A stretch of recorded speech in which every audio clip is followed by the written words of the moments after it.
नमस्कार शेतकरी बंधूंनो, आज आपण महात्मा फुले कृषी विद्यापीठ राहुरी अंतर्गत विभागीय विस्तार केंद्र कृषी महाविद्यालय पुणे यांच्या मार्फत आयोजित केलेल्या रब्बी हंगामातील विविध पिकांचे नियोजन हा 15 दिवसाचा कार्यक्रम आपण कृषी विभाग महाराष्ट्र शासन यांच्या संयुक्त विद्यमाने कृषी विभागातील सर्व कृषी अधिकारी व शेतकरी बंधूंसाठी हा आयोजित केलेला आहे।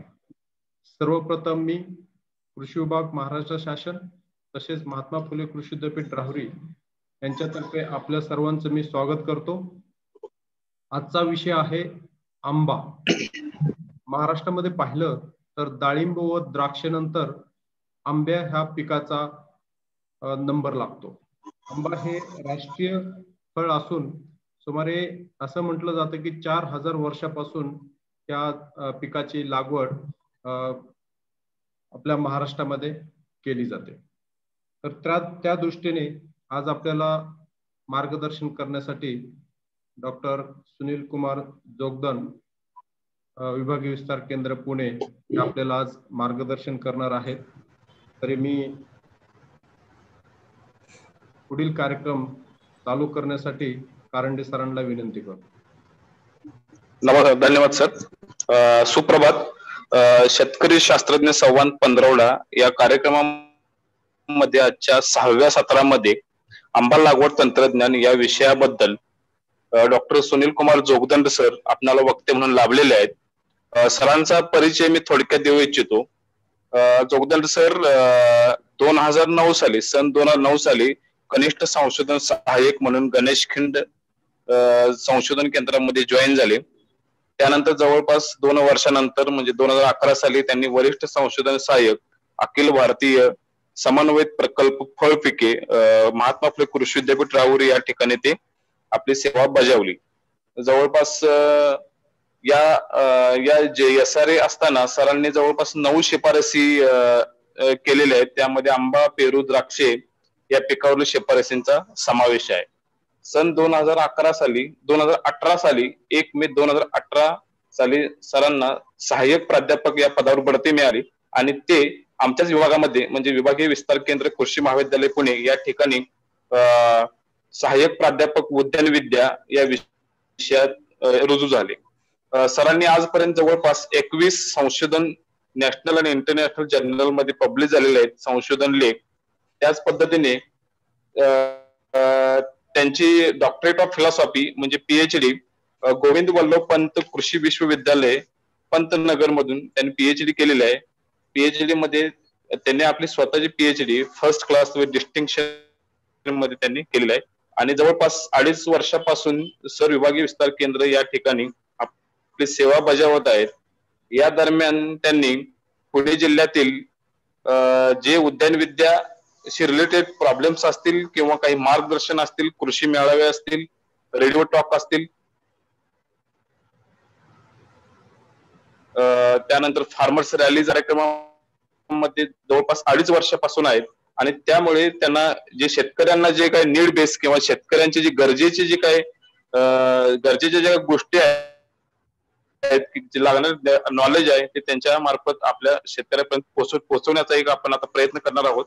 तर जोगदंड सरांनी मी अशी विनंती करतो की वेळ न घालवता त्यांनी आपलं मार्गदर्शन सुरू करावं। धन्यवाद कारंडे सर, धन्यवाद माने सर। तर मी डॉक्टर सुनील जोगदंड आज आंबा या विषयावरती चर्चा करणार आहे। तर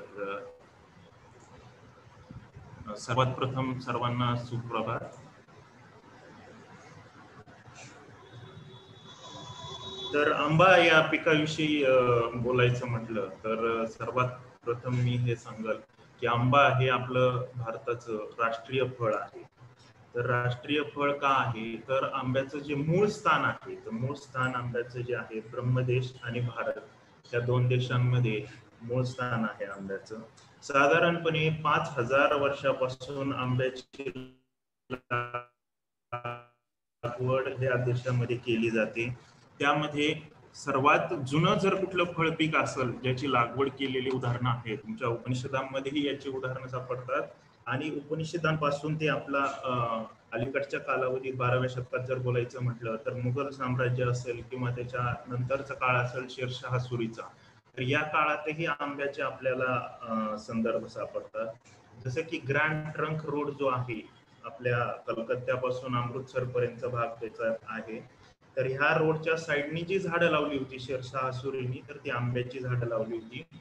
अजून आपल्या महाराष्ट्रातलं जर उदाहरण द्यायचं असेल तर गणेशखिंड विभागीय कृषी फळ संशोधन केंद्र गणेशखिंड जे आहे, तर या ठिकाणी आपल्याला पेशव्यांनी लावलेली आंब्याची झाडं ही पाहायला मिळतात आणि अजूनही ती आहेत.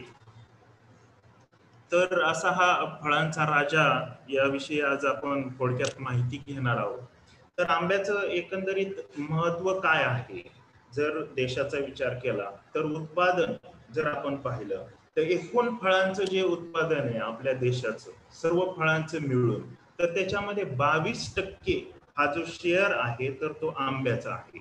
म्हणजे एकूण फळांचं जर 100 टन उत्पादन असेल तर त्यातलं 22 टन उत्पादन हे फक्त एकट्या आंब्याचं आहे.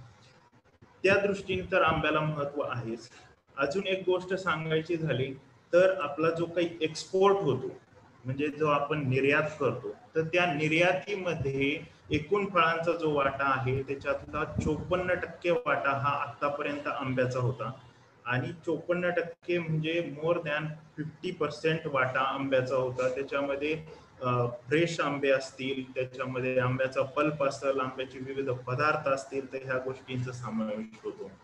एकूण जर आपण जगाचा विचार केला तर जगाचं जे आंबा उत्पादन आहे त्या आंबा उत्पादनामध्ये भारताचा जो क्रमांक आहे तो भारताचा क्रमांक प्रथम लागतो, कारण आपण जवळजवळ 50 ते 55% उत्पादन आंब्याचं आपल्या देशात होतं.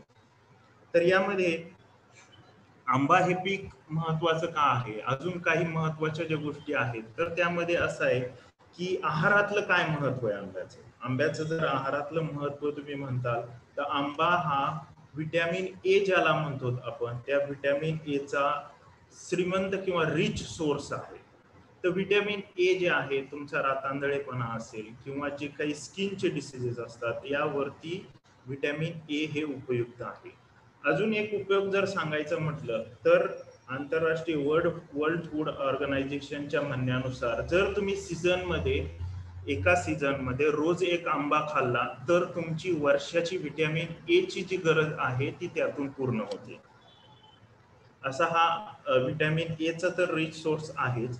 पण आता तुम्ही आंब्याचं जर कोय पाहिली तर आंब्याच्या कोयीचा काय उपयोग होतो. आंब्याच्या कोयीची भाजून जर तुम्ही पावडर केली आणि त्या पावडरचा जर तुम्ही पाण्यातून लहान मुलांना दिली तर त्याच्यातून कॅल्शियम डिफिशियन्सी जी असते तर ती क्युअर होते. लहान मुलं माती खातात किंवा खडू खातात, तर ह्या ज्या गोष्टी आहेत ह्या याच्यातून कमी होतात. आंबा हा तंतुमय पदार्थांचा अतिशय प्रमुख सोर्स आहे. जसं की फळपिकांपेक्षा भाजीपाल्यामध्ये तंतुमय पदार्थ जास्त असतात, परंतु आंबा हे फळपीक असं आहे की ज्याच्यामध्ये तंतुमय पदार्थ फार मोठ्या प्रमाणात असतात. आता तंतुमय पदार्थांचा काय उपयोग होतो आपल्या शरीरासाठी, तर तंतुमय पदार्थांचा पचन संस्था चांगली ठेवण्यासाठी उपयोग होतो. तसंच जर काही अल्सर वगैरे जे असतात तर ते अल्सर क्युअर करण्यासाठी उपयोग होतो. हृदयासाठी आंब्याचं जे उपयुक्तता आहे तर ही निर्विवाद आहे. आणि रक्तातील जे आता सध्या तुम्ही पाहत असाल की कोलेस्टेरॉलचा प्रॉब्लेम खूप वाढत आहे. LDL असेल किंवा HDL असेल ह्याच्यातले इम्बॅलन्स जे आहेत तर ते पण खूप वाढत आहेत. तर ह्याचा जो बॅलन्स आहे तर तो बॅलन्स साधण्याचं काम हे फळपीक करणे. तर हा झाला आपला आहारातील महत्व. आता आपण पाहूयात की आंब्यापासून विविध पदार्थ तयार केले जातात. तर पदार्थांमध्ये तुमचा आंब्यापासून पल्प असेल, आंब्यापासून गर काढला जातो आंब्याचा, आंब्यापासून लोणचं तयार केलं जातं, तसेच आंब्यापासून आमरस तयार केला जातो, आंब्यापासून मँगो क्युअर नावाचं एक जे थंड पेय आहे तेही तयार केलं जातं, आंब्यापासून वाईन तयार करता येते. तसेच जर तुम्ही कोकणात गेले तर आंब्यापासून असे खूप पदार्थ तयार केले जातात. आंबा पोळी असेल, त्या गोष्टीमुळे तुम्ही हे जे पीक आहे हे फक्त मे, जून, जुलै, ऑगस्ट मध्ये उपलब्ध असतं. त्याचा तुम्ही वर्षभर आस्वाद घेऊ शकता. यानंतर आता आपण मुख्य विषयाकडे वळूयात की आंबा या पिकाची लागवड. आता आंबा हे एक बहुवार्षिक पीक आहे. तुम्ही एकदा आंब्याची बाग लावल्यानंतर ती साधारणपणे 40 ते 45 किंवा 50 ते 60 वर्षापर्यंत उत्पादन देते. तर ही बहुवार्षिक पीक ज्यावेळी आपण लावतो किंवा याची ज्यावेळी लागवड करायला लागते, त्या लागवडीच्या अगोदर आपल्याला काही मुद्दे किंवा काही काळजी घ्यावी लागते. एक म्हणजे आपण ज्या जमिनीत आंबा लावतो आहे ती जमीन कुठल्या प्रकारची आहे, आपण ज्या आंब्याला पाणी देणार आहे ते पाण्याचं काय परिस्थिती आहे, आणि हवामानानुसार जर तुम्ही विचार कराल तर जसं की आता महाराष्ट्रातच 2-4 प्रकारचे हवामान आढळतात. तुम्ही जर कोकणात गेले तर कोकणात हापूस आंब्याची लागवड मोठ्या प्रमाणात आढळते. तुम्ही जर वरती घाटावर आले पश्चिम महाराष्ट्र, मराठवाडा, विदर्भ या भागामध्ये केशर आंब्याची लागवड मोठ्या प्रमाणात आढळते. तर आपल्या हवामानानुसार जातीचं निवड करणं हा एक विषय असतो याच्यामध्ये. तर साधारणपणे जमिनीचा जर विचार केला तर हे पीक खूप म्हणजे हजारो वर्षापासून घेण्यात येत असल्यामुळं ह्या पिकाचं जे अडॅप्टेशन आहे किंवा त्याची जी उत्पादकता आहे तर याला ते फार प्रतिकारक्षम आहे. म्हणजे तुम्ही असं म्हणू शकत नाही की अमुक एका जमिनीमध्ये तुम्ही आंबा पीक घ्या. फक्त जमीन कशी असावी तर जमिनीत चुनखडीचं प्रमाण असावं, चुनखडी कमी असावी, आणि पाणी जे आहे तर पाण्याचा वापसा होणारी जमीन किंवा पाणी स्टॅग्नेट नको व्हायला. ह्या दोन गोष्टी व्यतिरिक्त अजून एक गोष्ट आहे, बऱ्याचशा जमिनीमध्ये खाली चुनखडीचा स्तर असतो. तर होतं काय की ज्यावेळी बहुवार्षिक पिकं आपण घेतो तर बहुवार्षिक पिकांमध्ये अडचण काय येते, जो चुनखडीचा स्तर असतो तो बघितला जात नाही आणि आंब्याची झाडं मोठी होतात. झाडं मोठी झाल्यानंतर ज्यावेळी तुमच्या झाडाची मुळ चुनखडीत जातात त्यावेळी झाडं वरती वाळायला सुरुवात होते. आणि ही जी अडचण आहे तर ही अडचण तुमची साईट सिलेक्ट करताना ह्या सगळ्या गोष्टीचा तुम्ही जाणीवपूर्वक विचार केला पाहिजे. कारण तुम्ही एकदा आंबा बाग लावल्यानंतर ती साधारणतः 40 वर्ष तुम्हाला उत्पादन देणार असते. तर एक मान्यता अशी आहे की बाबा मध्यम ते भारी प्रतीची जी जमीन आहे तर ती आंब्यासाठी चांगली आहे. 1.5 ते 2 मीटर त्याची खोली असावी आणि पाण्याचा उत्तम निचरा होणारी जमीन असावी आंब्यासाठी. आता हे जर जमिनीच्या बाबतीत झालं. आता सुधारित आणि संकरित जातींची आपण थोडक्यात माहिती घेऊयात. केशर असेल, रत्ना असेल, हापूस असेल, सिंधू असेल, पायरी असेल, लंगडा असेल, वनराज, तोतापुरी, साई सुगंध आणि फुले अभिरुची, तर ह्या काही आंब्याच्या सुधारित जाती आहेत. त्या आंब्यामध्ये ज्या जास्त प्रमाणात लावल्या जातात तर हे सर्व नैसर्गिकरित्या सिलेक्शन झालेले आहेत. त्यामध्ये केशर असेल, तुमचा हापूस असेल, किंवा उत्तर भारतामध्ये जी दशेरी लावली जाते किंवा दक्षिण भारतामध्ये बानेशान किंवा बैंगनपल्ली नावाची व्हरायटी मोठ्या प्रमाणात घेतली जाते, तिचं अर्ली हार्वेस्टिंग होतं थोडंसं. तर हे जे व्हरायटी आहेत ह्याच्या व्यतिरिक्त काही हायब्रिड किंवा ज्याला काय आपण म्हणतो संकरित जाती काही विद्यापीठांनी तयार केलेल्या आहेत. त्याच्यामध्ये सिंधू ही जात आहे, पुन्हा परत साई सुगंध ही आपली महात्मा फुले कृषी विद्यापीठाची जात आहे. महात्मा फुले कृषी विद्यापीठाने याच्यामध्ये फुले अभिरुची नावाची एक लोणच्याच्या कैऱ्यांसाठी असलेली एक जात विकसित केली आहे.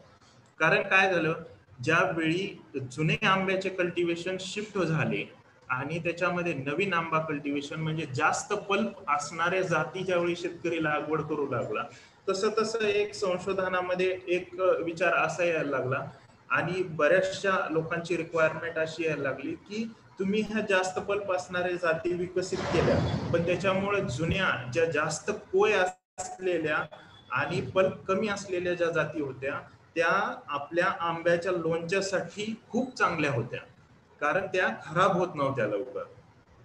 तर अशा जातींची एक संशोधनाची हे म्हणून रिक्वायरमेंट म्हणून आपण फुले अभिरुची नावाची एक जात विकसित केली आहे. आता आपण केशर जातीचं जर पाहिलं तर प्रामुख्याने घाटावरती आणि मराठवाडा असेल किंवा विदर्भ असेल, कोकण सोडल्यानंतर जर प्रामुख्याने कुठली जात घेतली जाते तर ती केशर जात घेतली जाते.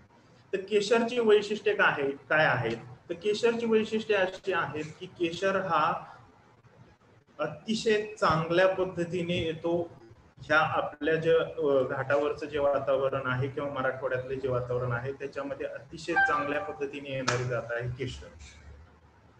केशरचा हार्वेस्टिंग झाल्यानंतर साधारणतः 250 ते 300 ग्रॅम पर्यंत याचं फळ असतंय आणि एक आयडियल साईज आहे. काही व्हरायटी ह्या खूप मोठाल्या असतात खूप मोठ्या म्हणजे जहांगीर सारखी असेल किंवा सुवर्णरेखा सारखी व्हरायटी असेल की ज्यामध्ये 1-1 किलोचा आंबा येतो, पण ते आंबे आपण विक्रीसाठी नेल्यानंतर त्याला एवढा बाजारभाव मिळत नाही. कारण काय होतं की एक कुटुंब असतं, एका कुटुंबामध्ये 4 सदस्य असतात आणि 4 सदस्यांना किमान 1 किलो आंबा नेल्यानंतर त्याला प्रत्येकाला 1-1 वाट्याला यावा अशी एक प्रामाणिक अपेक्षा ग्राहकांची असते. तर त्या दृष्टीने जर पाहिलं आणि केशरचा जर तुम्ही पल्प पाहिला किंवा त्याचा जो गर आहे तो अतिशय फर्म असतो. फर्म म्हणजे तुम्ही ह्याने कापू शकता चाकूने. आज जर तुम्ही हॉटेलमध्ये पाहिलं, जर मोठमोठ्या हॉटेलमध्ये, तर मोठमोठ्या हॉटेलमध्ये आंबा खाण्याची पद्धत जी आहे तर त्याचे क्यूब केले जातात. तर केशर ही क्यूब साठी अतिशय चांगली व्हरायटी आहे, कारण तुम्हाला कलर मिळतो, ऑरेंज कलर असतो, अतिशय सुंदर नारंगी रंगाचे क्यूब तयार होतात. त्याचप्रमाणे आता दुसरी जर व्हरायटी पाहायची म्हटलं तर आपण हापूस पाहूयात. हापूसचं निर्विवाद वर्चस्व कोकणामध्ये आहे आणि अगदी फार पूर्वीपासून ह्या व्हरायटीचं वर्चस्व आहे. का आहे? कारण ह्या व्हरायटीला किंवा ह्या जातीला आंतरराष्ट्रीय मान्यता प्राप्त झालेली आहे. तर ही आंतरराष्ट्रीय मान्यता का प्राप्त झाली? कारण जर आपण ह्या हापूसचा सुगंध पाहिला तर अतिशय म्हणजे मनाला भावणारा असा सुगंध आहे. दुसरी जी गोष्ट आहे तर हा हापूसचा आंबा जास्त मोठा होत नाही, हा मीडियम साईजचा आहे. आणि तिसरी गोष्ट, आंतरराष्ट्रीय मान्यता होण्या मागचं प्रमुख कारण जे आहे तर ते प्रमुख कारण हे आहे की याचा जो शुगर ऍसिडचा जो रेशो असतो, म्हणजे त्याचे गोडपणा आणि आंबटपणा यांचा जो संयोग आहे तो अतिशय उत्तम आहे. तर जर तुम्ही युरोपियन देश पाहिले किंवा अमेरिकन देश असतील किंवा सौदी अरेबिया सारखे किंवा अरब अमिरात मधले जे देश आहेत तर ह्यांना फार गोड व्हरायटी साठी हे निवड करत नाहीत आंबा खाताना. तर ह्यांना एक शुगर ऍसिड ब्लेंड लागतो. मग तसं जर पाहिलं तर सर्वात गोड व्हरायटी ही आंब्याची चौसा नावाची व्हरायटी, ती फार लेट हार्वेस्ट होते, परंतु चौसाला एक्सपोर्ट क्वालिटी किंवा एक्सपोर्टचं महत्व एवढं नाहीये जेवढं हापूसला आहे. त्यानंतर आपण या पिकाचं लागवड अंतर पाहूया. तर लागवड अंतर ही मोठं वाढणारं झाड असतं. जरी अलीकडच्या काळात ग्राफ्ट मोठ्या प्रमाणात ग्राफ्टची संख्या आहे, पण त्या ग्राफ्टमुळं थोडीशी वाढ कमी होते. त्याच्यामुळे 10 बाय 10 मीटर किंवा 9 बाय 9 मीटर मध्ये मध्यम जमीन जर असेल तर तुम्ही त्याची लागवड करू शकता. आता एक विभागीय कृषी फळ संशोधन केंद्र गणेश केंड यांनी एक 2013-14च्या दरम्यान एक रिकमेंडेशन किंवा एक शिफारस दिलेली आहे 5 बाय 5 मीटर अंतराची. 5 बाय 5 मीटर अंतरामध्ये जर तुम्ही लागवड केली तर त्यामध्ये जर तुमची जमीन भारी असेल आणि झाडं जर मोठाली झाली, जोमदार झाली, तर त्याच्यामध्ये तुम्हाला एक जर झाडांच्या फांद्या एकत्र यायला लागल्या तर त्याच्यामध्ये छाटणी घ्यावी लागते. आणि काय होतं की जर आपण ह्याचा फिजिओलॉजीचा भाग पाहिला तर एव्हरग्रीन जे प्रकारामध्ये येतात, आंबा असेल किंवा तुमचे बाकीचे जे एव्हरग्रीन असतात, जे म्हणजे ज्याच्यामध्ये तुमची काडीची पक्वता 6 महिन्यापेक्षा जास्त लागते फळधारणा होण्यासाठी, तर ह्याच्यामध्ये छाटणी करताना फार जास्त काळजी घ्यावी लागते. आता लागवडीसाठी शक्यतो कलमांचा वापर करावा. बऱ्याच वेळा शेतकऱ्यांचा प्रश्न असा असतो की मग मी 5 वर्षाची कलम आणून लावतो आणि मला लगेच दुसऱ्या वर्षी उत्पादन सुरू करायचं, किंवा आता प्रत्येकाला माहिती आहे की वेळ कुणाकडेच नाहीये. आणि जर तुम्ही कृषी विषयी बोलाल तर आपल्या भारताचे प्रथम पंतप्रधान जे होते तर त्यांनी सांगून ठेवलेले, कुणीही सगळे उद्योग व्यवसाय वाट पाहू शकतात पण कृषी किंवा हा जो आहे तर हा कधीही वाट कोणाची पाहू शकत नाही. मग शेतकरी काय म्हणतात, मी 5 वर्षाची झाडं आणतो, 8 वर्षाची झाडं आणतो. पण काय होतं ह्याच्यामुळं एक अडचण अशी होती की ठीक आहे तुम्हाला बाग 2 मिनिटात तयार झालेला दिसतो, एक 8 दिवसात झाडं लावून तयार बाग अगदी फोटो काढण्यासारखा तयार होतो. पण ह्याच्यामध्ये मुख्य अडचण अशी होती त्या झाडांना सेट होताना प्रॉब्लेम. का प्रॉब्लेम होतो? कारण बऱ्याच वेळा त्या झाडाची वरची जेवढी वाढ असते तेवढ्याच प्रमाणात मुळांची वाढ होते. पण मुळांची वाढ होण्यासाठी तेवढी जागा उपलब्ध करून दिलेली नसते. ज्या कोणी नर्सरी मॅननी किंवा ज्या कोणी नर्सरी चालवणाऱ्यांनी ती झाडं मोठ्या पिशवीत लावलेली असतात, ती पिशवी एवढी मोठी नसते की त्याच्यामध्ये तुमचं मुळं तेवढ्या प्रमाणात वरच्या याच्या प्रमाणात वाढतील. मग काय होतं, त्या मुळांचं जे आहे त्याला क्वायलिंग किंवा गुंडाळी किंवा आपण चुंबळ म्हणतो, अशी चुंबळ होते त्या मुळांची. आणि त्याला काय होतं, अडॅप्ट व्हायला 1-1.5 वर्ष जातं पुढचं. त्यामुळं कलमांची निवड करताना शक्यतो 2 वर्ष 3 वर्षाची कलम तुम्ही लावू शकता. त्यातही तुम्ही जर व्यवस्थित नियोजन केलं तर तुम्हाला 5व्या वर्षी आंबा मिळणारच आहे. 5 ते 6 वर्षानंतर तुम्ही फलधारणा घेऊ शकता त्यातही, चांगली जर झाडांची जोमदार वाढ झाली तर. पण होतं काय की बऱ्याच वेळा खूप जास्त वयाची झाडं लावली जातात आणि अडचणी निर्माण होतात. त्यामध्ये काय होतं की तुमचं एकाच हे वेळी इन्व्हेस्टमेंट केलेली असते, मग एकाच वेळी केलेली असते, त्याच्यामुळे काय होतं, नुकसान जास्त होतं. आणि मग जर झाडं बदलायची वेळ आली तर तो तोटा फार मोठा असतो. त्याच्यामुळे झाडांचं वय हे खूप जास्त असू नये ज्यावेळी तुम्ही कलमांची निवड करता. आता कलम निवडताना शक्यतो शासकीय किंवा शासनमान्य रोपवाटिकेमधूनच घ्यावीत. का घ्यावीत? कारण त्यांच्याकडे मदर ऑर्चर्ड किंवा मातृवृक्ष जे आहेत, तर हे मातृवृक्षाची बाग असते. मातृवृक्ष जे आहेत तर ते मेंटेन केलेले असतात, ते विद्यापीठ आणि कृषी विभाग याच्या अधिकाऱ्यांनी वारंवार पाहून त्याची जी आहे खात्री केलेली असते. बऱ्याच वेळा काय होतं, केशरचं म्हणून पायरीचं हे मिळतं, रोप मिळतं, किंवा केशरचं म्हणून दुसऱ्याच व्हरायटीचं किंवा जातीचं रोप मिळतं. तर हे का होतं? कारण तुम्ही शासन मान्य नर्सरीमधून रोपं घेतलेली नसतात. कुणीतरी सांगतं की बाबा तुम्ही इथून रोपं घ्या आणि फार चांगले रिझल्ट आहेत, पण ती जर मिक्स आली व्हरायटी तर ती व्हरायटी कळायला कधी फार वर्ष लागतात, 5 वर्ष लागतात. आणि 5 वर्षामध्ये तुमचं बऱ्यापैकी इन्व्हेस्टमेंट झालेली असते त्याच्यामध्ये. त्यावेळी जर तुम्ही म्हटले की नाही आता मला हा पायरी काढून परत केशर लावायचा आहे, कारण पायरीला तुमच्या किपिंग क्वालिटी नाहीये किंवा जास्त दिवस टिकत नाही पायरी, तर ती गोष्ट शक्य नसते. त्यावेळी होणारं नुकसान मोठं असतं. त्यामुळे शक्यतो शासकीय किंवा शासनमान्य रोपवाटिकेतूनच कलमांचं जे आहे तुम्ही लागवड करताना खरेदी करायची आहे. आता जर खड्डे जर घ्यायचे असतात तर आंब्याची जी मुळांची जी हे आहे तर ही टॅप रूट सिस्टीम आहे. टॅप रूट सिस्टीम म्हणजे मुळं खूप खोलवर वाढतात. तर त्यासाठी काय आहे, साधारणतः 1 बाय 1 बाय 1 मीटर. म्हणजे आता अलीकडच्या काळात काय होतं, बरेचसे लोक काय करतात, सरी काढतात आणि त्याच्यात आंबे लावून देतात. पण शक्यतो तसं करू नये.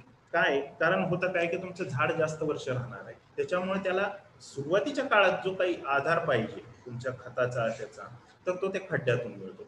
आता खड्डे काढताना काय की एक आयडियल जर सांगायचं असेल तर आता कुणीही माणसांकडून खड्डे घेत नाही. मग खड्डे कसे घेतात? जेसीबीने.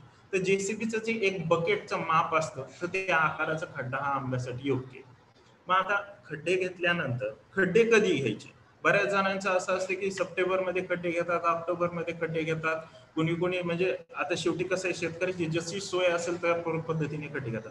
पण असं करणं टाळावं. का टाळावं? कारण तुम्ही खड्डे जर एप्रिल मार्च मध्ये घेतले तर ते खड्डे तुमचे चांगल्या उन्हामध्ये तापतात 1-1.5 महिना, आणि ते तापल्यामुळं तुमच्या मुळांना जे काही आजार किंवा रोग किंवा कीड होणार असतील तर ह्याच्यापासून तुमच्या आपोआप सुटका होते. मग मार्च एप्रिल मध्ये खड्डे घेतल्यानंतर मे मध्ये साधारणतः ते शेणखताने 40 ते 50 किलो शेणखत, वळटा माती आणि 2 किलो सिंगल सुपर फॉस्फेट यांचं मिश्रण करून ते खड्डे भरून घ्यायचे. खड्डे भरून घेतल्यानंतर त्याला तुम्ही काठ्याही लावू शकता खड्ड्यामध्ये. काठ्या कशासाठी लावायचे की ज्यावेळी तुम्ही लेआउट केलेला असतो तर त्या लेआउट तो बिघडू नये म्हणून, आणि तुम्ही ज्यावेळी लागवड करणार असता त्यावेळी तुमचं रोप इकडं तिकडं जाऊ नये, इकडे तिकडे सरकू नये म्हणून ती करायचे. ज्यावेळी तुम्ही ड्रिप करता त्यावेळी ह्याची जास्त गरज भासते. आता घन लागवड जर करायची असेल तर आपण चर्चा केली की 5 बाय 5 मीटर अंतरावरती करू शकता तुम्ही घन लागवड. काही शेतकऱ्यांची हे असेल म्हणणं की बाबा आता अति घन किंवा अति सघन लागवड करणं गरजेचं आहे, तर त्यावरती आता संशोधन विद्यापीठामध्ये मोठ्या प्रमाणात चालू आहे. तर त्याचही जी शिफारस आहे तर 1-2 वर्षामध्ये त्याची शिफारसही बाहेर येईल आणि त्यासाठी लागणाऱ्या गोष्टीही विद्यापीठ आपल्याला आपल्या स्तरावरती उपलब्ध करून देईल. तर आता हे पीक जे आहे तर हे पीक जास्त अंतरावरती घेतलं जातं. जर तुम्ही रेग्युलर 10 बाय 10 वरती घेतलं तर 100 झाडं बसतात एका हेक्टरमध्ये, 40 झाडं बसतात एका हेक्टरमध्ये. मग मधली जी जागा आहे ती 5 वर्ष मोकळी ठेवायची का? तर अजिबात मोकळी ठेवायची नाही. का? कारण ते तुमचं उत्पन्नाचं साधन आहे. बऱ्याच वेळा काय होतं की मग आम्ही 1000 झाडं घेऊ एका एकरमध्ये, पण ते न करता तुम्ही ही 5 वर्ष तुम्ही ही जी जागा आहे तर ही तुम्ही वापरू शकता. कशासाठी वापरू शकता? आंतरपीक घेऊ शकता तुम्ही त्याच्यामध्ये. आंतरपिकामध्ये शक्यतो भाजीपाला असेल किंवा द्विदल असतील, शेंगवर्गीय असेल, ढेंचा असेल, ताग असेल, ही आंतरपिकं म्हणून त्याच्यामध्ये घेता येतात. त्याचबरोबर तुम्ही पपई सारखं ज्या पिकाला खूप सध्या मागणी आहे बाजारात, तर हे पपई सारखं पीकही तुम्ही 4 झाडांच्या मध्ये 1 झाड या प्रमाणात आंतरपीक म्हणून घेऊ शकता. तर आता खतांची मात्रा, आपण खतांचं जे व्यवस्थापन आहे, तर झाडांचं होतं काय की सुरुवातीला लोक खतच टाकत नाहीत. बऱ्याच वेळा मी बऱ्याच ठिकाणी पाहतो की खत टाकत नाही, शेणखत वगैरे दिलेलं असतं. तर काय आहे की सुरुवातीला तुम्ही जो खत आहे तर ते साधारणतः 100-50 ग्रॅम एवढंच खत द्यायचं. आणि ह्या खताच्या याच्यामध्ये दरवर्षी तुम्ही 100 ग्रॅमनी वाढ करत जायची. मग तुमचं जर 10 वर्षाचं झाड झालं, पूर्ण वाढ झालेलं झाड आहे, तर त्याला साधारणतः 50 किलो शेणखत, 1500 ग्रॅम नत्र, 500 ग्रॅम स्फुरद आणि 500 ग्रॅम पालाश द्यायचे. तर नत्र जे आहे तर नत्र हे 2 हप्त्यात द्यायचे. नत्र 2 हप्त्यात का द्यायचं? कारण नत्र हे बऱ्याच वेळा आपण पाहतो, आता सध्या निमकोटेड युरिया आहे, परंतु नत्र जेवढं जमिनीतून नत्राचा जेवढा लोप होतो तेवढा कुठल्याच खताचा होतो. का? कारण नत्र हे हवेतही निघून जातं, पाण्याद्वारेही जातं. मग त्यामुळं काय होतं की झाडाला एक काळ मिळाला पाहिजे तेवढं नत्र ऍब्सॉर्ब करण्यासाठी. म्हणून आपण जुलैमध्ये 1 हप्ता देतो आणि सप्टेंबरमध्ये 2 समान हप्त्यामध्ये म्हणजे 750 ग्रॅम नत्र द्यायचं आहे. त्यानंतर पाणी व्यवस्थापन. आता पाणी व्यवस्थापनाचं जर बघायचं असेल तर पाणी व्यवस्थापनामध्ये साधारणतः जर ड्रिप केला असेल तर साधारणतः मोठी वाढ झालेल्या 5 ते 7 वर्षाच्या झाडाला 40 लिटर पाणी लागतं. आणि जर समजा तुम्ही बाट पाणी देत असाल तर साधारणतः 10 ते 12 दिवसातून एक पाण्याची पाळी दिली तर 3 ते 4 पाण्याच्या पाळ्या ह्या फ्लावरिंग नंतर द्याव्या लागतात. कारण काय होतं की ज्यावेळी तुमचं फुलोरा निघतो आणि आंबा तयार होतो तर ह्या दरम्यानच्या काळात जो आहे तर तो उन्हाळा असतो जास्त करून, म्हणजे हिवाळा आणि उन्हाळा असतो, तर त्यामध्ये तुम्हाला पाण्याच्या पाळ्या ह्या थोड्याशा वाढवत जावं लागतात.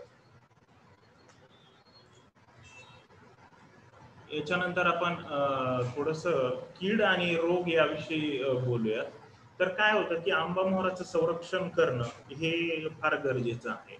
आणि आंबा हे पीक असं आहे की ज्याच्यामध्ये तुम्ही जास्त प्रिडिक्शन करू शकत नाही. बऱ्याच वेळा काय होतं आंब्यामध्ये 2-2 वेळा बहार येतो, काही वेळेस काय होतं सगळा बहार आलेला गळून जातो. का ह्या सर्व गोष्टी का होत आहेत? तर आपण पाहत असाल की आता सध्या ऑक्टोबर हिट आपण म्हणून जे आपल्याकडे वातावरणाचा जो भाग आहे तर हा ऑक्टोबर हिट न राहता सध्या पाऊस चालू आहे. महाराष्ट्रात सर्वदूर पाऊस चालू आहे. मग ह्या गोष्टींचा जो परिणाम जी बहुवार्षिक पिकं असतात त्या पिकांवरती जास्त होतो.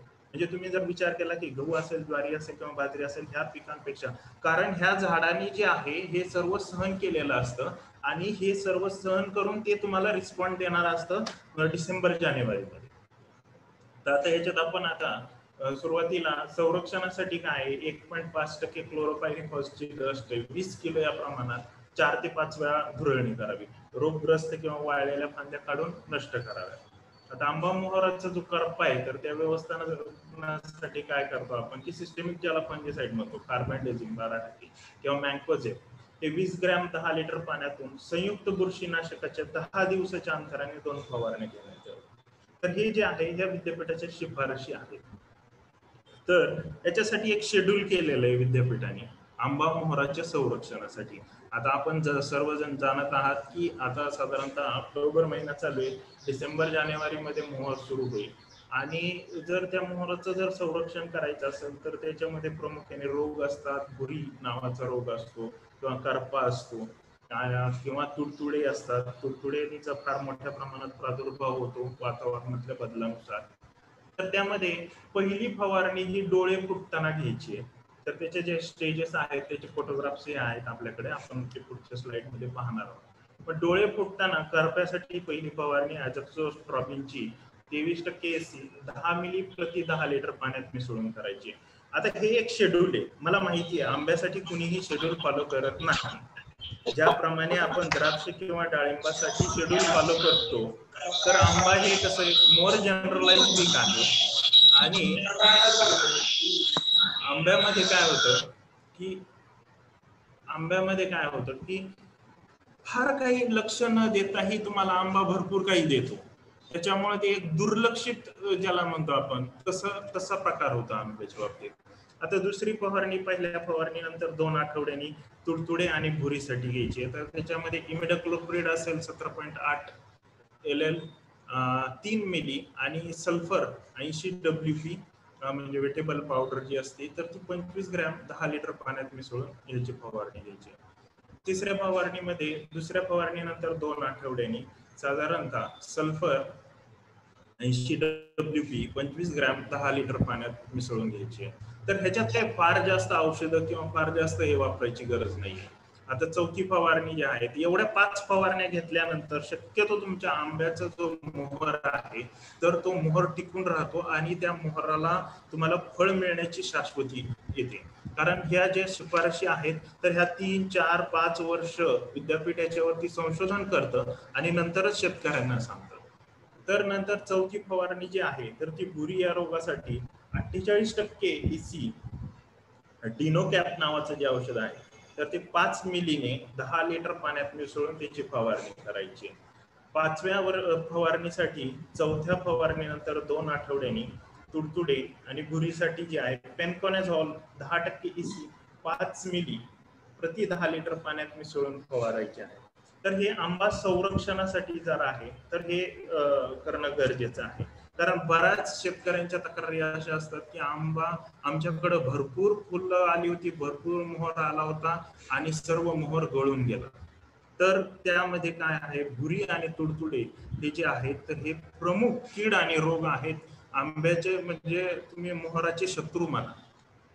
तर ह्यांना नियंत्रित केलं तर तुम्हाला पुढच्या सगळ्या गोष्टी सुकर होत जातात.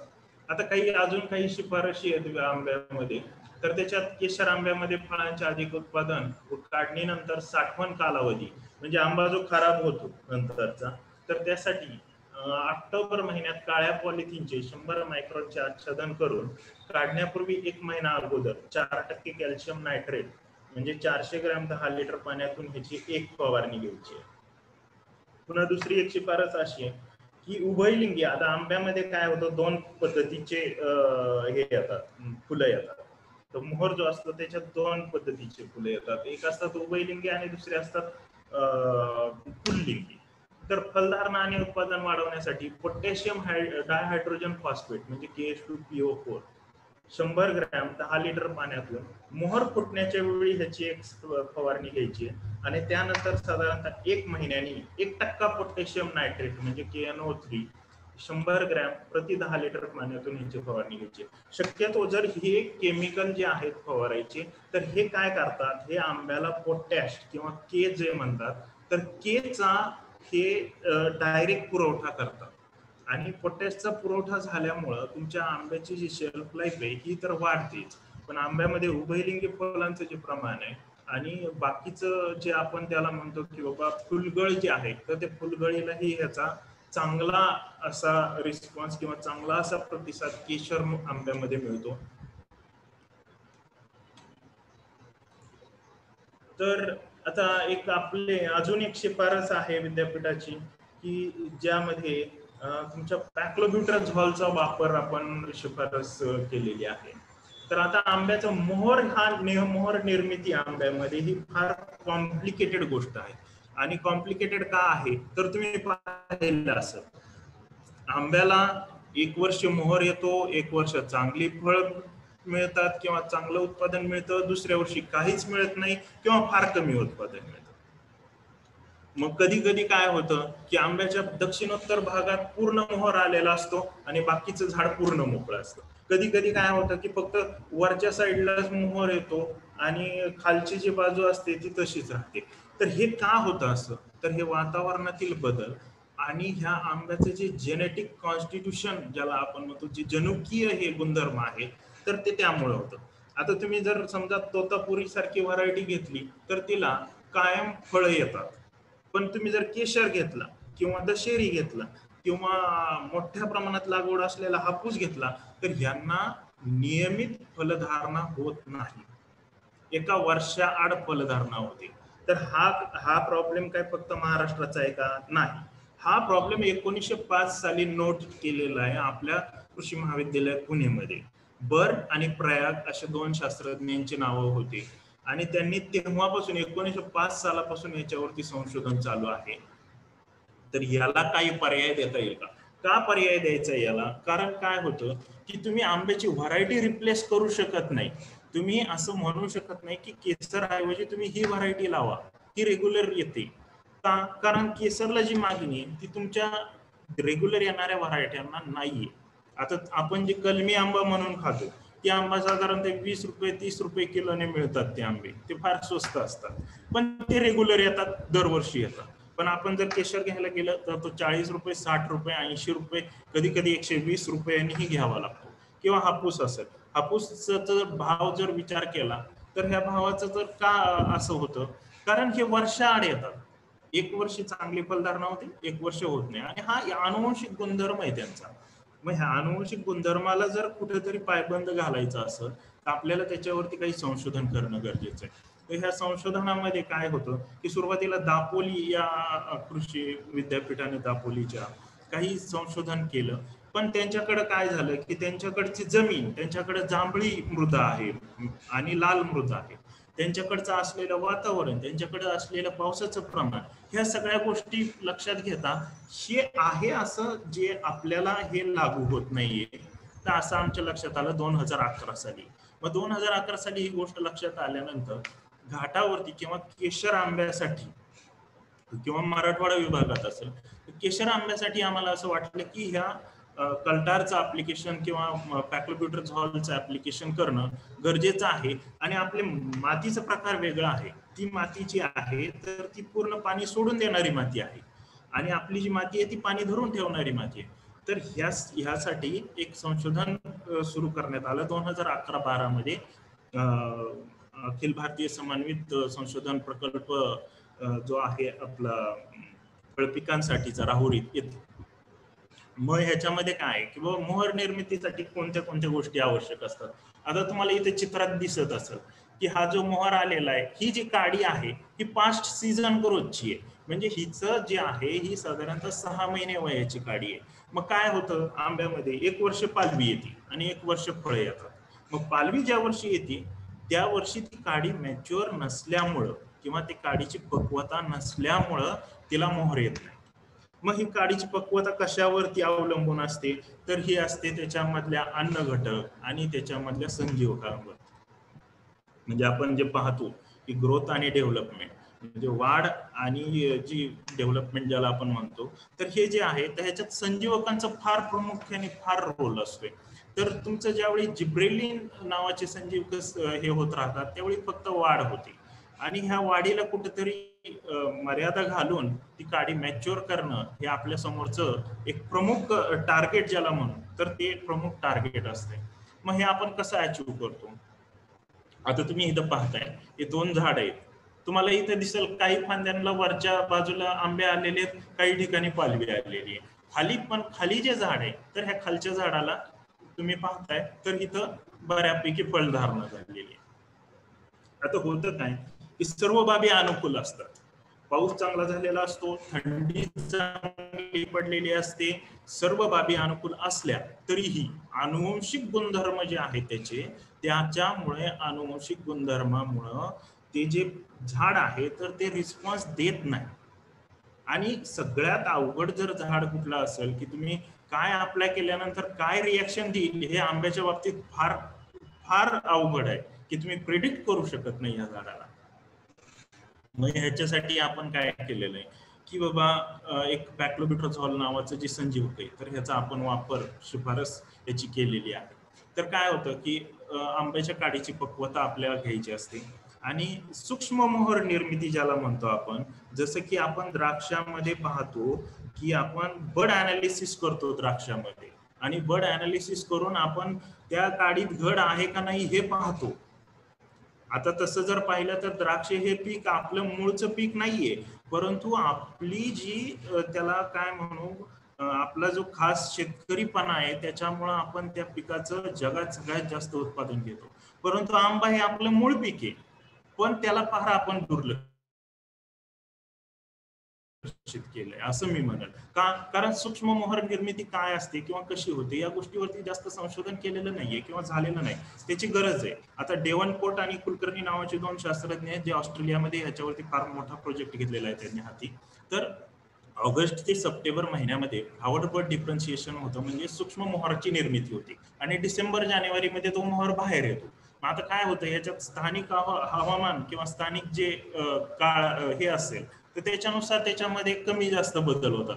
मग तुम्हाला पाहायला मिळेल की कोकणातला आंबा लवकर येतो, मग पश्चिम महाराष्ट्रातला थोडा उशिरा येतो, मग तुम्ही जसं जसं उत्तरेकडे जाल तस तसं अजून उशिरा येतो. आता तुम्ही जर उत्तर प्रदेश असेल किंवा बिहार असेल किंवा मालदा असेल, जे आंब्यासाठी फार प्रसिद्ध एरिया आहे भारताचा, तर तिथं जर पाहिलं तर ते 64 सारखी व्हरायटी किंवा मालदा नावाची जी व्हरायटी आहे तर ती व्हरायटी ऑगस्ट मध्ये येते पार हार्वेस्टिंगला. तर हे का होतं, हे ज्या त्या वातावरणाचा त्याच्यावरती झालेला परिणाम आहे. मग कोकणातलाच आंबा का लवकर येतो, तर त्याचे एक गमक आहे की कोकणात दरवर्षी पॅक्लोब्युट्राझोलचा वापर होतो.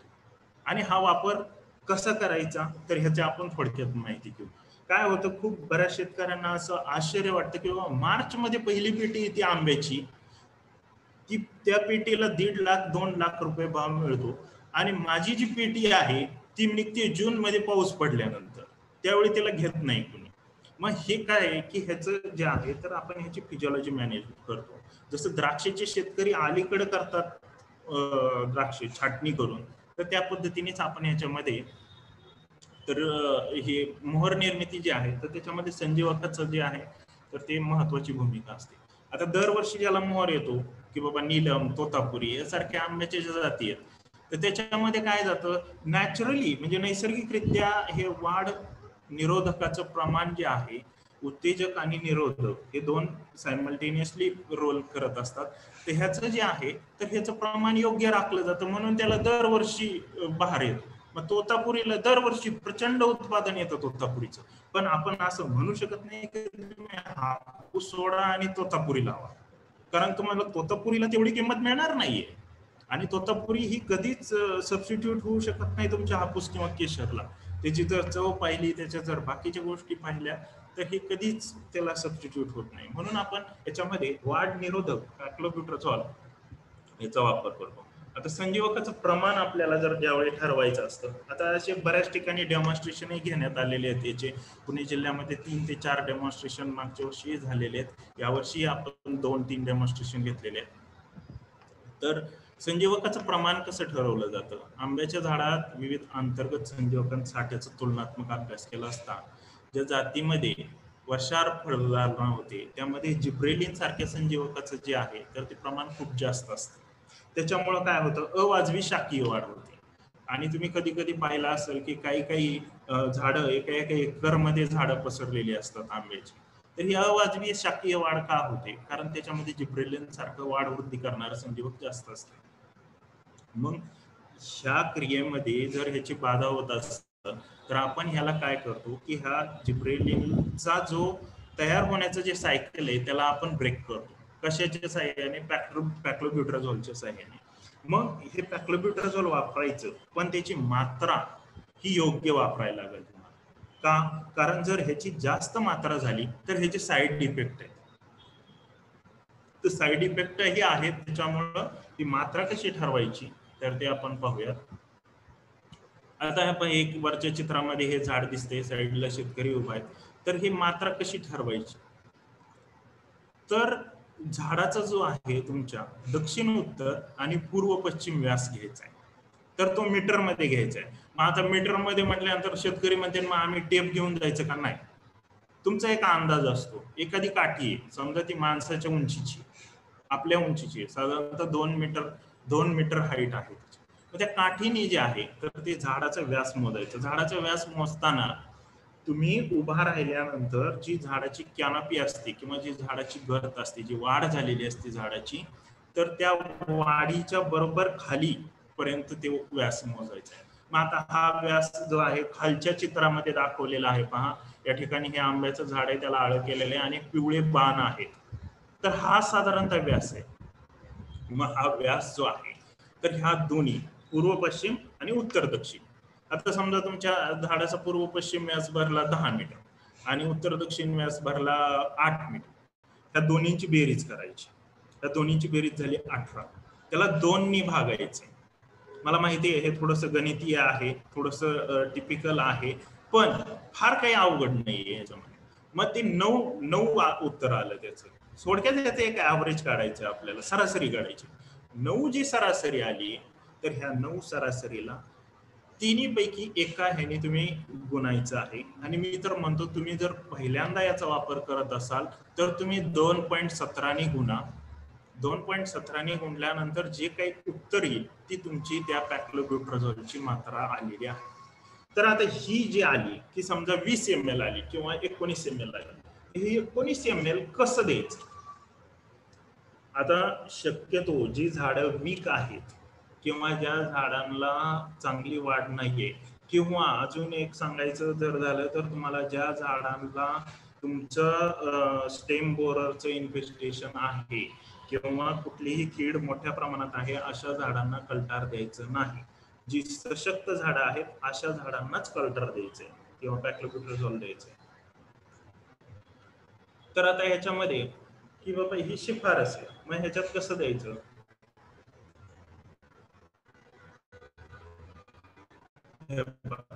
आता हे मोजून घेतल्यानंतर आपण हे ऍव्हरेज काढलं, सरासरी घेतली आणि ह्याच्याने करायचे त्या द्रावणाचं. आता तुम्ही जे खत देता, खतासाठी जी तुम्ही रिंग केलेली असती त्या रिंगच्या आतल्या बाजूला तुम्हाला फावड्याच्या साहाय्याने किंवा टिकवाच्या साहाय्याने खड्डे घ्यायचे. आता खड्डे घेताना काय, काही जण म्हणतात की पहारीने दर घेत होता, पण पहारीने जर दर घेतली तर ती जास्त खाली जात औषध. मग त्याच्याऐवजी काय करायचे की तुम्ही फावड्याच्या किंवा टिकवाच्या साहाय्याने खड्डे घ्यायचे. आता ह्या दोन्ही चित्रामध्ये तुम्हाला साधारणतः खड्डे दिसत आहेत, खड्ड्यांची जागा दिसत आहे, खोडापासून किती अंतरावर तेही दिसत आहे. मग असे जर खड्डे घेतले तुम्ही तर 10 ते 20 खड्डे घ्यायचे.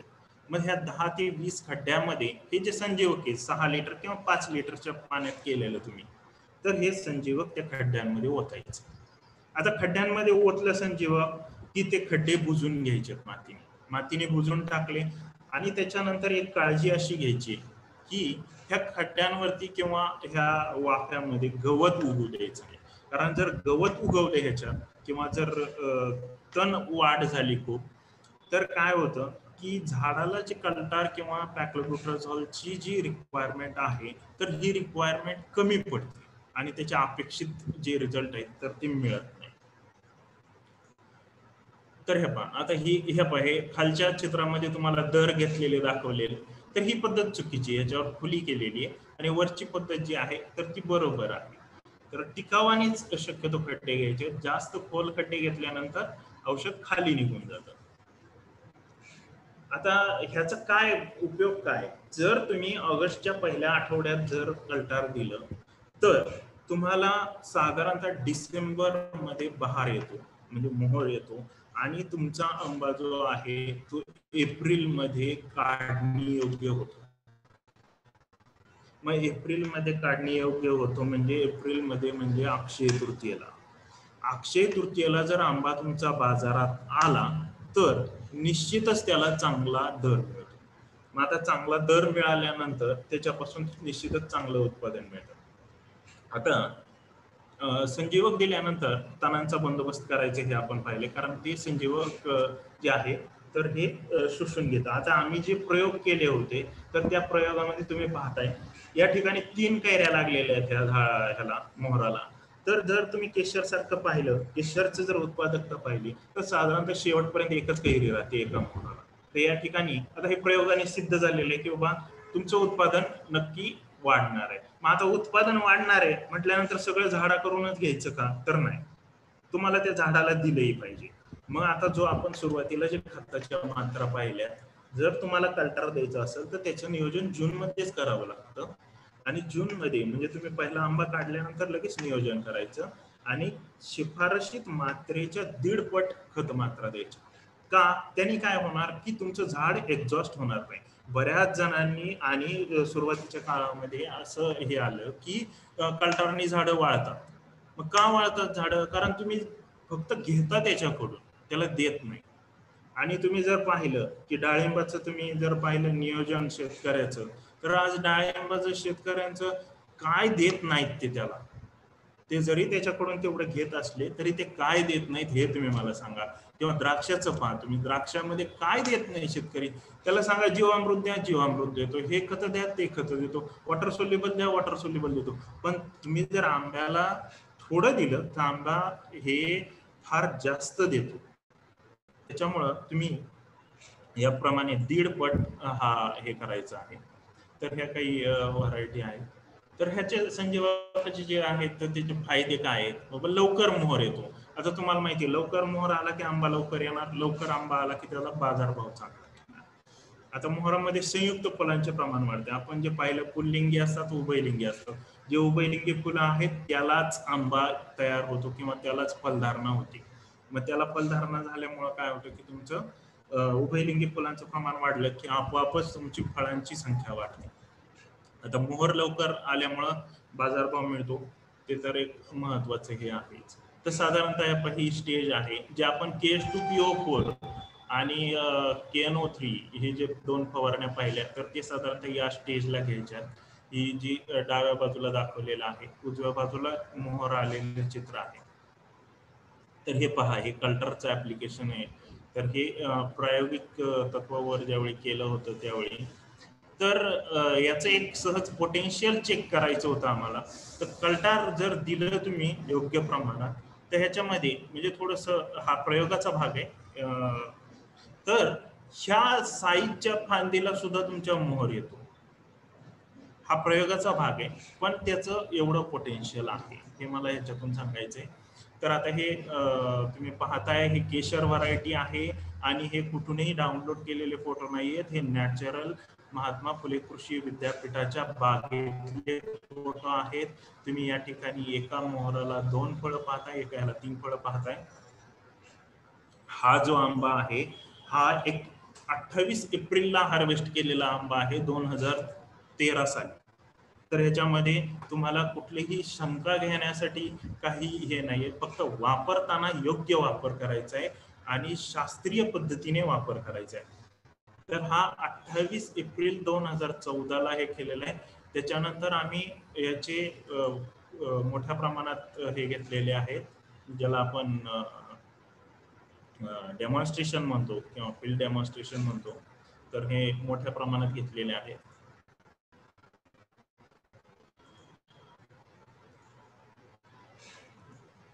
तर हे जे आहे तर ह्या शिफारशीत मात्रा किंवा शिफारशी होत्या. आणि अजून जर काही सांगायचं म्हटलं तर शिफारशीमध्ये साधारणतः त्याच्यासाठी येणारा खर्च आणि त्यापासून मिळणारं उत्पादन याचं एक जनरल गणित मांडलेलं आहे आम्ही. तर साधारणतः एका हेक्टरसाठी किती खर्च येतो, तर 27,915 रुपये खर्च येतो. पण हा खर्च केल्यानंतर तुम्ही 16 दिवस अलीकडे तुमची व्हरायटी काढायला येते आंब्याची फळं आणि साधारणतः 1.5 टनापर्यंत उत्पादन वाढतं. आणि आर्थिक फायदा जो आहे तो साधारणतः 60,000पर्यंत किंवा 62,000पर्यंत तुम्हाला आर्थिक फायदा होतो. आता ह्या ज्या तुम्ही म्हणताल की बाबा हे एवढं कसं ऍक्युरेट काढलंय, तर हे साधारणतः 3 वर्षाचा अभ्यास असतो आणि याच्यामध्ये विद्यापीठाचे शास्त्रज्ञ असतील किंवा कृषी विभाग असेल तर ह्यांचे जे मार्केटचे दर या तारखेला काय होतात त्या तारखेला काय होतात तर ह्याच्यावरती हे करून चर्चा करून हे सगळं केलेलं असतं. आता सध्याच्या काळात अजून एक हे मला थोडंसं काही काल मेसेज आले होते की ह्याचा प्रादुर्भाव फार वाढलाय खोडकिड्याचा. तर काय होतं बऱ्याच वेळा खोडकिडा का जास्त येतो आंब्यामध्ये, तर बऱ्याच वेळा काय होतं की आपण मशागत करत नाही. आंब्याचं जे आहे आंब्याच्या बागेची जी मशागत आहे ती वर्षातून 2 वेळा व्हायलाच पाहिजे. नाही 2 वेळा केली तर एकदा तरी उन्हाळ्यात करायलाच पाहिजे. त्या मशागत केल्यामुळे काय होतं की तुमची जी काही किड्यांची अंडी जे असतात किंवा त्याचे जे काही ग्रब असतात किंवा ऍडल्ट असतात हे मरतात आणि हे बाहेर आल्यामुळं वातावरणात बाहेर आल्यामुळं त्याला बऱ्याच वेळा त्याचे जे काही नैसर्गिक शत्रू आहेत तर हे त्याला संपवतात किंवा खातात. तर हा प्रादुर्भाव का जास्त वाढतोय. दुसरी एक गोष्ट अशी लक्षात येते की कुठलाही शेतकरी म्हणजे ठीक आहे मी काही म्हणणार नाही की बाबा अमुक आहे, पण मी जेवढ्या आंब्याच्या बागांना भेटी दिल्या त्यापैकी साधारणतः 80% शेतकरी हे झाडाला गेरू आणि बोर्डेक्स मिक्सचर किंवा फंजिसाइडचा झाडाच्या खोडावर मुलामा देत नाहीत. तर ही जी आहे तुमचा पावसाळा संपला की ही दरवर्षीची प्रॅक्टिस पाहिजे, ही तुम्ही अडॅप्ट केली पाहिजे. तर ह्याच्यात फार काही करायला लागत नाही. काय गेरू घ्यायचा आहे, आता रेडीमेड बोर्डेक्स मिक्सचर मिळते बाजारात, पहिलं फार टिपिकल असायचं, कॉपर सल्फेट घ्या, ते विरघळवा, कळीचा चुना घ्या, ते वेगळ्या ह्याच्यात विरघळवा, त्याचं प्रमाण चुकलं की ते स्टॅग्नेट व्हायचं, एकत्र करताना येत नसायचं. आता तुम्हाला रेडीमेड मिळतं, 5% बोर्डेक्स मिक्सचर बाजारात मिळतं, ते घ्यायचे, गेरूमध्ये टाकायचे आणि साधारणतः आपल्या कमरेच्या हाईट पर्यंत किंवा 1.5 ते 2.5 फुटापर्यंत हे दरवर्षी, ऑक्टोबरमध्ये पाऊस संपला, आता नोव्हेंबरमध्ये ही दरवर्षीची आंबा उत्पादकांनी प्रॅक्टिस करून घ्यायची. त्याच्यात एखादं सिस्टमिक इन्सेक्टिसाइडही ऍड करायचे ते लावताना, मुलामा लावताना. मग ह्याने काय होईल की तुमचे जे काही एक्सपोज झालेले वरती आलेले जे अडल्ट आहेत किंवा जे ग्रब आहेत त्याचे, तर ते मारतात त्याच्या. आणि हे जर नाही दिलं तुम्ही तर ते तसेच राहतात. आता ह्या किडीचा प्रमुख जर तुम्ही हे पाहिलं तर एक वर्षभराचं लाईफ सायकल आहे ह्या, म्हणजे तुमची हुमणी जशी आहे तशीच आहे. आणि हा अंडी घालतो, अंडी घातल्यानंतर त्या आतमध्ये आळ्या तयार होतात, त्या आळ्या आतमध्येच फिडिंग करतात. मग आतमध्ये फिडिंग केल्यानंतर ती एवढं फिडिंग करतात की तुमचं पूर्ण आंब्याचं झाड पडेपर्यंत सोडत नाहीत ते त्याला. आणि मग तुम्हाला म्हणजे वेगवेगळ्या हे म्हणतात की त्याला बाबा बिरूड लागला, मग आंबा हे झाला. आणि काय होतं, ज्यावेळी दुष्काळाची वर्ष असतात ना त्यावेळी हा इन्फेस्टेशन जास्त प्रमाणात असतं. त्यासाठी काय आहे की आता त्याला पर्याय काय आहे, उपाय. तर उपाय करायचं म्हटलं तर त्याला हुक करून काढावं लागतं बाहेर. तुम्ही आंब्याचं झाड एवढं पोखरू शकत नाही, मग हुक करून काढायचं. आणि त्याला पुढचं तुम्ही जर प्रिव्हेंटिव्ह मेजर घेतले नाही, कल्टिवेशन नाही केलं, त्याला गेरूचा मुलामा नाही दिला फंजीसाईड आणि इन्सेक्टिसाईड करून, तर पुढचं फार अवघड करायचं. मग त्याला काय करायला लागतं, तुम्हाला चिकन माती घ्यायची, त्याच्यात थोडासा कापूस टाकायचा, कापूस आणि चिकन माती एकत्र करायची, क्लोरोपायरिफॉस किंवा म्हणजे फॉस गटातले जे औषधं असतील तुमचे इन्सेक्टिसाईड, त्यातलं कुठलं तरी एक इन्सेक्टिसाईड घ्यायचं, ते इंजेक्शनने त्या छिद्रात सोडायचं. छिद्रात सोडल्यानंतर तुम्हाला दोन्ही बाजूला ते तुम्ही चिकन माती आणि कापसाचं जे केलेलं आहे मिश्रण, तर ते दोन्ही छिद्रांवरती लावायचं. आता काय होतं, बऱ्याच वेळा आंब्याचं झाड खूप मोठं असतं, मग ते कुठं कुठे छिद्र सापडत फिरणार, आणि ते एवढ्यावरती लावणं प्रॅक्टिकली शक्यही नसतं. मग त्यावेळी काय होतं की तुम्ही प्रिकॉशनर इंटर कल्टिवेशन जे आहे तर ते वर्षातून एकदा झालंच पाहिजे. आणि दुसरं जे आहे, पाऊस संपला की तुम्ही झाडाला त्या मुलांना लावलाच पाहिजे खोडाला. ही एक प्रिव्हेन्शन होईल आणि तुमची झाडं त्याच्यातून जे काय आहे ते धोक्यातून वाचतील. कारण हा इन्फेस्टेशन फार मोठ्या प्रमाणात आहे आणि खूप ठिकाणी आहे, पाहायलाही खूप ठिकाणी मिळतंय. आणि ते काढणं सोपं नाही, तारीचं हुक करा, त्याला हे करा, त्याचे फोटोग्राफ्स आहेत माझ्याकडे. पण हे सर्व कॉम्प्लिकेटेड आहे. त्याच्याऐवजी आपलं मुलामा लावणं काय, 2 लोक साधारणतः 100 झाडं करू शकतात एका दिवसाभरात. आणि आता सगळं रेडीमेड आहे, तुम्ही बाजारात गेले, 5% बोर्डेक्स मिक्सचर आणलं, त्यात बादली टाकलं, तुम्ही डायरेक्ट लावून घेऊ शकता. आता आंब्याचं उत्पादन जे आहे तर हे साधारणतः किती, 8 टन ही जी आहे आपली ॲव्हरेज ज्याला म्हणतो तर ते 8 टन आहे. तर हे एवढं कमी का आहे? व्हेनेझुएला सारखा देश आहे ह्या जगातला जो 39 टन उत्पादन घेतात जी लोक एका हेक्टरमध्ये. आंबा हे आपलं मूळ पीक आहे, आपण हजारो वर्षापासून आंबा घेतोय, तरी हे आपलं उत्पादन का कमी आहे जगात? कारण ह्याची काही कारण आहेत. एक जे ओल्ड सेनाईल ऑर्चर्ड आहे, म्हणजे आता राहिले नाहीत बरं कधी, पण जुन्या आमराया होत्या, ते काही कोणी लावलेले नव्हते, तर ते अनुत्पादक झालेले. मग हे अनुत्पादक जे झाड आहे तर त्यांना तुम्हाला एक विद्यापीठाच्या शिफारशीप्रमाणे त्याचं ट्रेनिंग प्रूनिंग करून आणि त्याला नवीन ग्राफ्ट करून किंवा त्याच्यावरती इनार्चिंग करून ग्राफ्ट नवीन बसवून तुम्हाला अधिक उत्पादन देणाऱ्या जातीमध्ये त्याला कन्वर्ट करणं गरजेचं आहे. दुसरं जे आहे तर बऱ्याच वेळा काय होतं, दुर्लक्षित असतात. आंबा हे मी तर म्हणतो तो फळांचा राजा आहे, राष्ट्रीय फळ आहे, पण सगळ्यात जास्त जर दुर्लक्षित कुठला असेल तर ते आंबा हे फळ पीक आहे. मग ह्याच्यामध्ये काय आहे, किंवा तुम्ही त्याला रेग्युलर खतं देणं किंवा त्याचं थोडंफार काही जे आहे ते निगा राखणं, एखादे 2 स्प्रे घेणं, ह्या गोष्टीतून उत्पादकता वाढू शकते. आज जे आपण पाहिलेलं आहे त्या ह्या शिफारशी ज्या पाहिल्या त्या शिफारशींचा जर योग्य वापर केला तुम्ही तर आंब्याची उत्पादकता निश्चितच वाढू शकते. आता याच्यामध्ये काही ठिकाणी बऱ्याच वेळा असं ऑब्झर्व केलं जातं की सुरुवातीला 20 वर्षापूर्वीची जर तुम्ही परिस्थिती पाहिली तर सगळ्यांच्या घरात आंबे होते, फार कमी लोक विकत घेऊन खात होते आंबा. आजची जर तुम्ही परिस्थिती पाहिली तर मला नाही वाटत की फार कमी शेतकऱ्यांकडे आंब्याची झाड आहे. आणि आपल्याकडं ठीक आहे, जमिनीचं वाटणी झाली, विभागणी झाली आणि खूप म्हणजे खूप लोकांनी फक्त वसवा पडतो म्हणून त्या आंब्याची झाड तोडली. पण तुम्ही जर विचार केला तर अगोदरच्या पिढीमध्ये जर पंजोबाने जर झाडं लावली तर ते त्यांच्या नातवाला कुठेतरी खायला मिळत होती. आता ती परिस्थिती नाहीये. तुम्हाला 5 वर्षात आंबे मिळतात खायला. आणि ज्यावेळी आपण विषमुक्त अन्न म्हणतो तर विषमुक्त अन्नाची सुरुवात ही आपल्या घरापासून केली पाहिजे.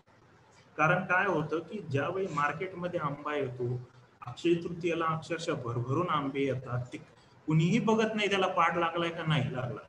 तर हे आंबे असेच काढले जातात. कॅल्शियम कार्बाईड सारख्या चुकीच्या गोष्टींचा ह्याच्यामध्ये मोठ्या प्रमाणात वापर होतो आणि त्याच्यामुळे आंब्याचा अपाय होतो खाल्ल्यानंतर. ज्या गोष्टी आपण सुरुवातीला पाहिल्या त्या आंब्याचे फायदे काय, तर ते फायदे न होता नुकसान जास्त होतं. तुम्ही 2 पेक्षा जास्त आंबे खाऊ शकत नाही ते कृत्रिमरित्या पिकवलेले. जर आता आंब्याचं आणि काढणी केल्यानंतर त्याला साधारणतः 49 डिग्री सेंटीग्रेड किंवा 50 डिग्री सेंटीग्रेडचं पाणी असेल तर त्याच्यातून साधारणतः तो धुवून काढला की 5 ते 14 डिग्री सेंटीग्रेड तापमानामध्ये तो चांगल्या पद्धतीने स्टोअर केला जाऊ शकतो. परंतु आता आपल्याकडं आडी घालणे किंवा हे जे प्रकार आहेत, तर आडी घातल्यानंतर तो आंबा पिकतो साधारणतः 7 ते 8 दिवसात. आणि जर व्यापारी तत्वावर जर हे केलेलं असेल तर तुम्ही ते 14 डिग्री सेंटीग्रेडला जर साठवणूक केली त्याची तर तो साधारणतः 1 महिनाभरापर्यंत चांगला राहतो. आता 1MCP नावाचे काही जे पदार्थ आहेत की जे इथिलीन ऍब्सॉर्बंट म्हणून वापरले जातात, जो आंबा एक्सपोर्ट केला जातो त्याच्यात 1MCP असेल किंवा तुमचं पोटॅशियम परमॅंगनेट असेल तर हे इथिलीन ऍब्सॉर्बंट म्हणून वापरले जातात त्याच्यामध्ये. परंतु आपल्याकडं फार काही तशी अडचण येत नाही, कारण आंबा हा आपला चांगला टिकतो.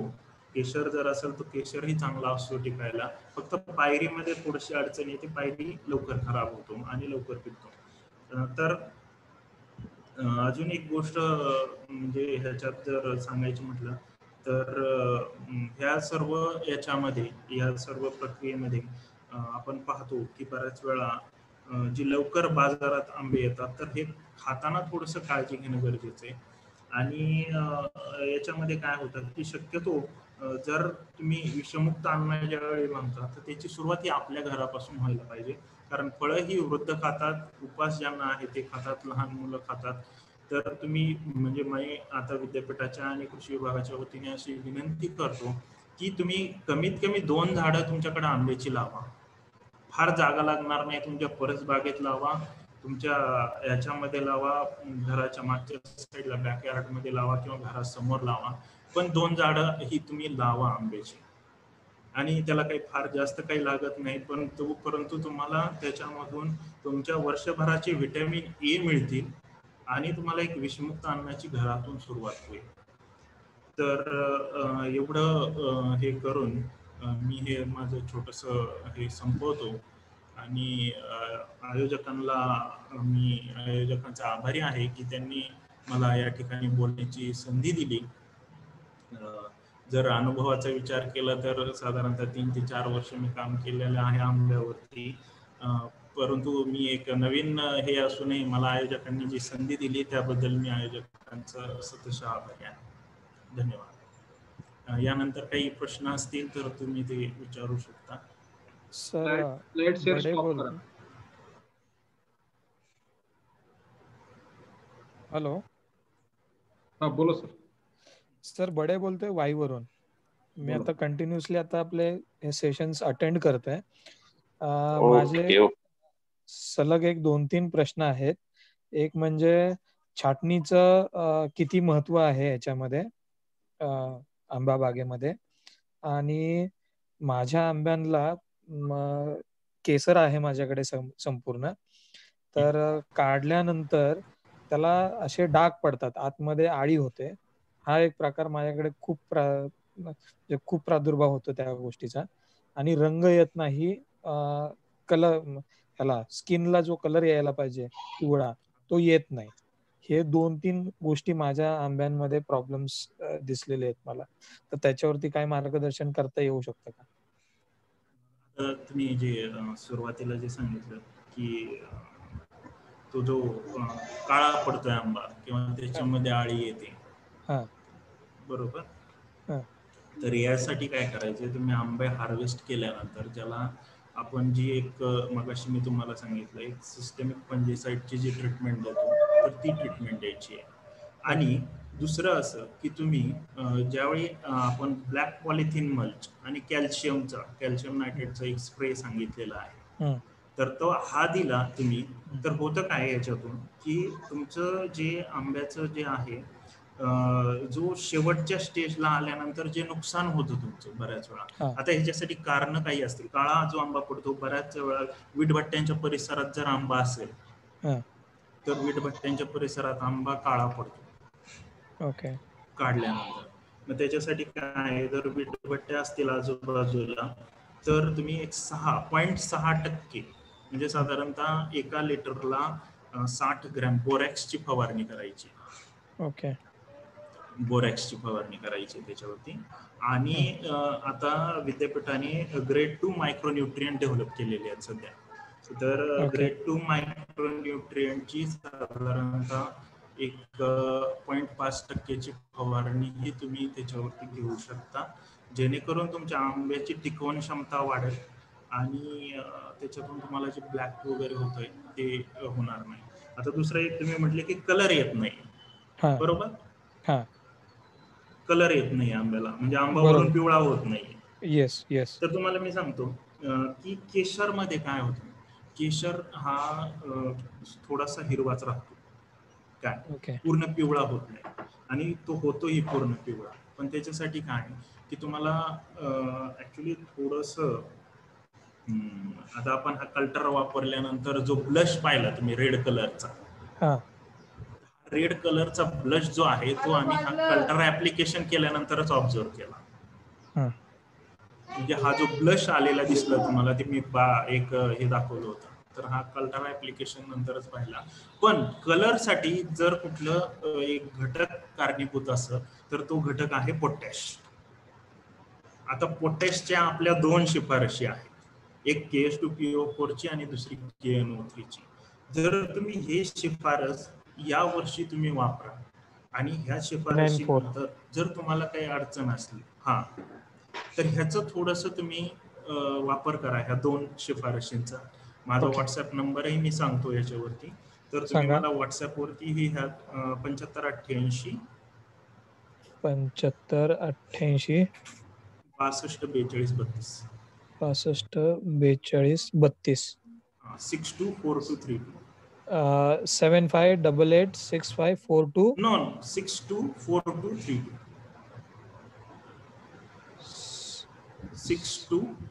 624232